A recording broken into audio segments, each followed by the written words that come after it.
नमस्ते। आजको हाम्रो भिडियो कक्षा 10 को अनिवार्य गणितको एकाइ 14 मा रहेको रचनाबाट हुनेछ, जसमा आज हामी बराबर क्षेत्रफल भएका दुईवटा समानान्तर चतुर्भुजको रचना कसरी गर्ने भन्ने उदाहरणहरू हेर्छौं। रचना सम्बन्धी महत्त्वपूर्ण जानकारी भएको भिडियोको लिंक डिस्क्रिप्सन बक्समा दिएको छु, त्यहाँ गएर लिंकमा क्लिक गरेर हेर्न नभुल्नुहोला। आजको भिडियोमा एकाइ 14 बाट अभ्यास 14 को प्रश्न नम्बर 1 को बी प्रश्नको समाधान गर्नेछौं। प्रश्न नम्बर 1A को समाधान हामीले अघिल्लो भिडियोमा गरेको छौं। डिस्क्रिप्सन बक्समा लिंक दिएको छ, त्यहाँ गएर हेर्नुहोला। प्रश्न नम्बर बी ले के भन्छ भन्दाखेरि एउटा समानान्तर चतुर्भुजमा AB बराबर 5 सेन्टिमिटर, AD बराबर 6 सेन्टिमिटर र विकर्ण BD बराबर 6 सेन्टिमिटर छ। उक्त समानान्तर चतुर्भुजसँग बराबर क्षेत्रफल हुने एउटा कोण 75 डिग्री भएको समानान्तर चतुर्भुजको रचना गर्नुहोस् भन्छ प्रश्नले।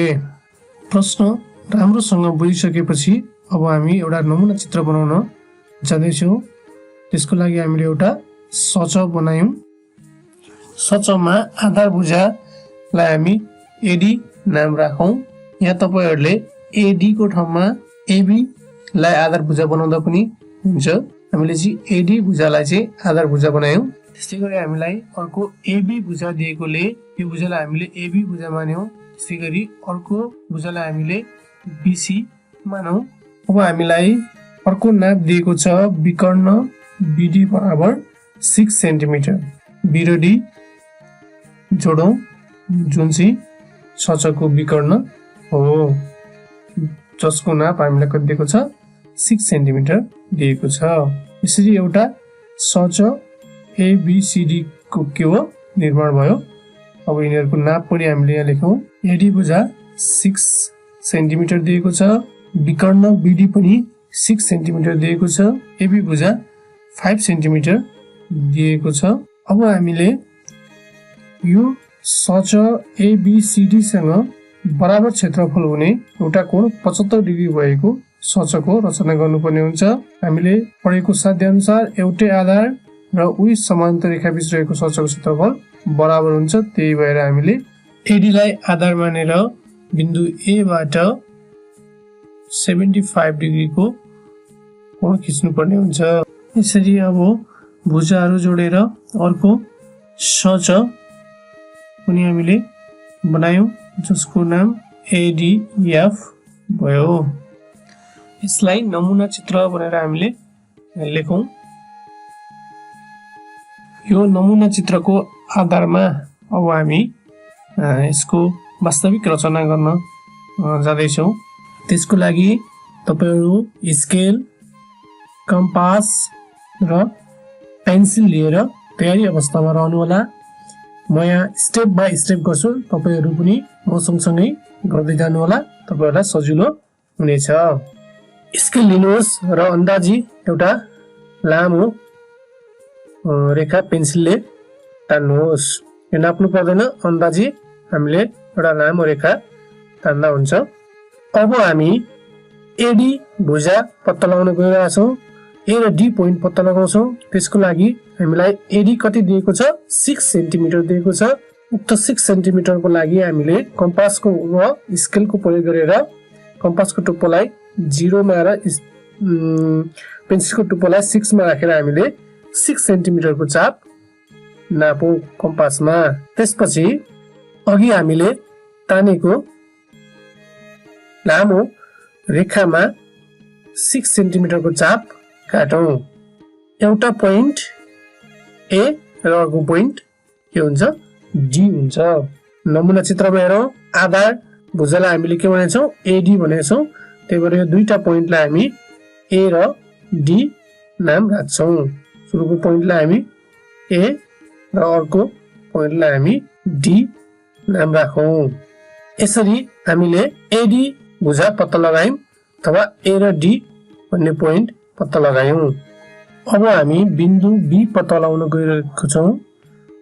त्यसको लागि हामीलाई AB भुजाको नाप 5 सेन्टिमिटर दिएको छ। स्केल र कम्पासको प्रयोग गरेर 5 सेन्टिमिटरको चाप नापौं। कम्पासको टुप्पो 0 मा र पेन्सिलको टुप्पो 5 मा राखेर हामीले 5 सेन्टिमिटरको चाप नाप्यौं। अब कम्पासको टुप्पोलाई बिन्दु A मा राखेर एउटा चाप काटौं। अब विकर्ण BD बराबर 6 सेन्टिमिटर दिएको छ, त्यसैले हामीले कम्पासमा 6 सेन्टिमिटरको चाप नापौं। यहाँ AD बराबर 6 सेन्टिमिटर भएकोले AD कै चाप नापेर BD को 6 सेन्टिमिटरको चाप कम्पासमा नापिएको छ। तपाईहरुले यसमा स्केलको पनि प्रयोग गर्न सक्नुहुन्छ। अब कम्पासको टुप्पोलाई बिन्दु D मा राखेर अघि बिन्दु A बाट काटिएको चापमा 6 सेन्टिमिटरको चाप काटौं। यसरी बिन्दु A र D बाट खिचिएको चापहरू काटिएको बिन्दु कुन हुन्छ? बिन्दु B हुन्छ। तीनवटा बिन्दु A, B र D लाई जोडेर हामीले त्रिभुज ABD बनाउँछौं। सुरुमा स्केल र पेन्सिलको प्रयोग गरेर बिन्दु A र B लाई जोडौं।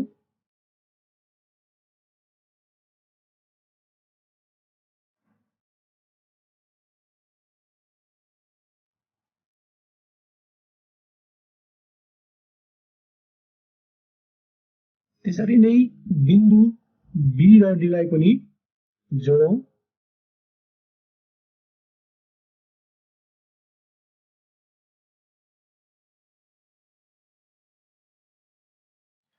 यसरी हामीलाई आवश्यक सचको आधा भाग त्रिभुज ABD को निर्माण भएको छ।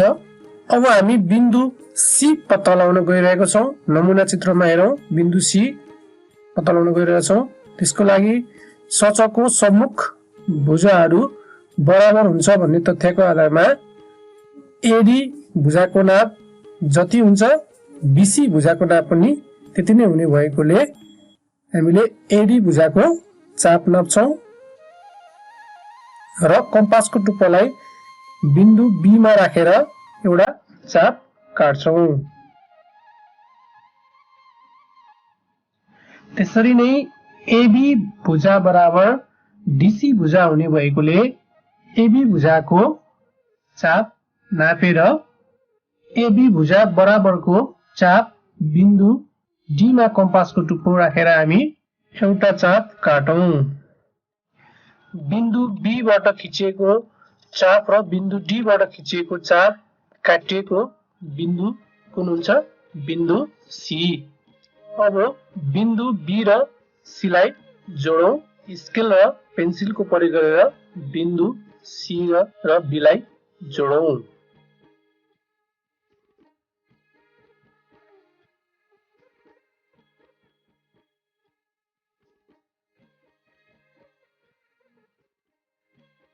त्यस्तै गरी बिन्दु C र D लाई पनि जोडौं। यसरी एउटा सच ABCD को निर्माण भएको छ। अब हामीले यो सच ABCD सँग बराबर क्षेत्रफल हुने एउटा कोण 75 डिग्री भएको अर्को समानान्तर चतुर्भुजको रचना गर्नुपर्ने हुन्छ। त्यसको लागि हामीले नमुना चित्र बनाइसकेको छौं। अब हामी बिन्दु A बाट 75 डिग्री को कोण खिच्छौं। त्यसको लागि कम्पासको टुप्पोलाई बिन्दु A मा राखेर एउटा अन्दाजी चाप खिचौं।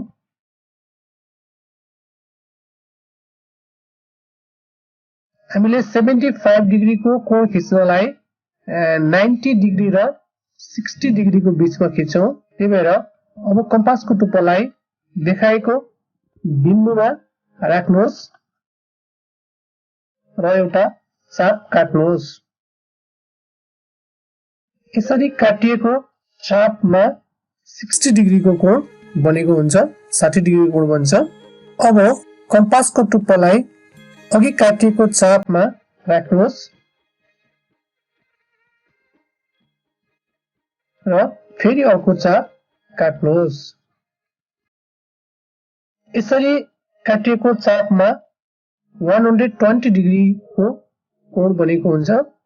हामी 90 डिग्रीको कोण खिच्न गइरहेका छौं सुरुमा। अब फेरि कम्पासको टुप्पोलाई 60 डिग्रीको चापमा राखौं र एउटा नयाँ चाप काटौं।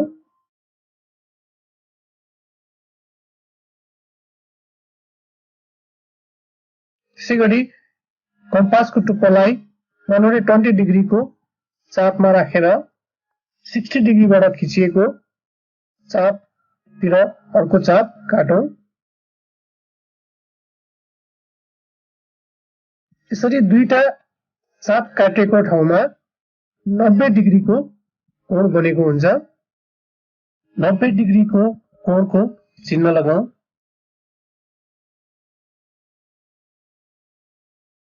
अब फेरि कम्पासको प्रयोग गरेर 90 डिग्रीमा कम्पासको टुप्पो राखेर एउटा चाप काटौं। 90 डिग्रीबाट काटेको चापमा फेरि 60 डिग्री कम्पासको टुप्पोलाई 60 डिग्रीमा राखेर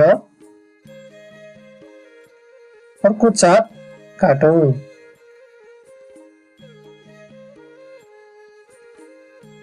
यसरी 90 डिग्री र 60 डिग्री बीचमा बनेको कोण कति हुन्छ? 75 डिग्री हुन्छ। 75 डिग्री कोणमा एउटा रेखा खिचौं। 75 डिग्रीको कोणले भुजा बीसीमा काटेको बिन्दु याफ हुन्छ। हामीले नमुना चित्र पनि हेर्न सक्छौं। अब हामी यी बिन्दु पत्ता लगाउन गइरहेका छौं। त्यसको लागि सचको सम्मुख भुजाहरू बराबर हुन्छ भन्ने तथ्य नै प्रयोग गर्छौं। यहाँ एडी भुजाको नाप जति हुन्छ याफ ई भुजाको नाप पनि त्यति नै हुन्छ। त्यही भएर हामी कम्पासको प्रयोग गरेर एडी भुजाको चाप नाप्छौं। कम्पासको टुप्पोलाई ए मा र पेन्सिललाई डी मा राखेर हामीले एडी भुजाको चाप नाप्यौं र कम्पासको टुप्पोलाई एफ मा राखेर बीसी भुजामा एउटा चाप काट्यौं। यसरी काटिएको बिन्दु के हुन्छ? ई हुन्छ। डी र ई लाई जोडौं।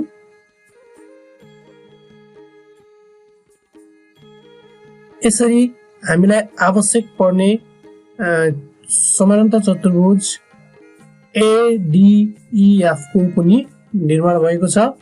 यसरी यहाँ बराबर क्षेत्रफल भएको दुईवटा सचहरूको रचना भएको छ। यहाँ सच एबीसीडी बराबर सच एडीईएफ छ। अब रचना गरेको चित्रमा दिएका नापहरू लेखौं। एडी भुजाको नाप हामीलाई 6 सेन्टिमिटर दिएको छ। एडी को ठाउँमा 6 सेन्टिमिटर लेख्छौं। त्यस्तै गरी एबी भुजाको नाप 5 सेन्टिमिटर दिएको छ। 5 सेन्टिमिटर लेखौं। त्यस्तै गरी विकर्ण बीडी को नाप 6 सेन्टिमिटर दिएको छ। 6 सेन्टिमिटर लेखौं र एंगल एफएडी बराबर 75 डिग्री लेखौं। अब अन्तिममा कुन सचको क्षेत्रफल बराबर कुन सचको क्षेत्रफल हुन्छ त्यो लेखिदिउँ। चित्रमा सच एबीसीडी को क्षेत्रफल बराबर सच एडीईएफ को क्षेत्रफल हुन्छ। यो चाहिँ हामीले पढेको साध्य अनुसार एउटै आधार र उही समानान्तर रेखा बीच रहेको सचको क्षेत्रफल बराबर हुन्छ भन्ने साध्य अनुसार चाहिँ यो चाहिँ के छ? एक अर्कामा बराबर छ। हाम्रो अर्को भिडियो बराबर क्षेत्रफल भएको त्रिभुजको रचनासँग सम्बन्धित हुनेछ। हाम्रो च्यानललाई सब्स्क्राइब गर्न नभुल्नुहोला। हस्त नमस्ते।